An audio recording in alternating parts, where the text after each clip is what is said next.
गाइजहरू नमस्ते। म छु हाम्रैमा शालिगहरू हाम्रो जस्तो वीर शहीद भनेर हामीले चाहिँ पढ्छौँ। दशरथ चन्द्र जन्म भएको थियो 1960 अनि उहाँ चाहिँ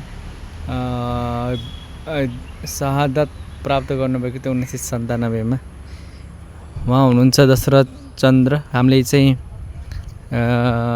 पढ्ने गर्थ्यौँ। त्यस्तै गरी गङ्गालाल श्रेष्ठ हामीले पनि यो बुकमा पढ्ने गर्थ्यौँ हाम्रो उहाँको बारेमा। उहाँ चाहिँ वीर शहीद जन्म भएको थियो 1975 र शहादत प्राप्त गर्नुभयो 1997 त्यस्तै छ हुनुहुन्छ उहाँ। अर्को चाहिँ वीर शहीद अमर रहन। त्यस्तै हाम्रो अर्को हुनुहुन्छ थिरुबम मल्ल जन्म भएको थियो 1981 र शहादत प्राप्त गर्नुभएको 2007 थियो।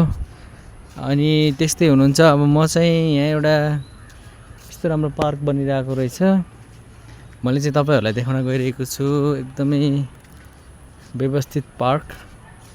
त्यस्तै हुनुहुन्छ अर्को हामीले पढ्ने गरेको चाहिँ धर्मभक्त माथेमा नि तपाईँले सुनिराख्नु भएको नाम हो। 1966 जन्मिनु भएको रहेछ अनि उहाँको शहादत चाहिँ 1997 भएको रहेछ। उहाँहरू वीर शहीद हो। त्यस्तै अर्को हुनुहुन्छ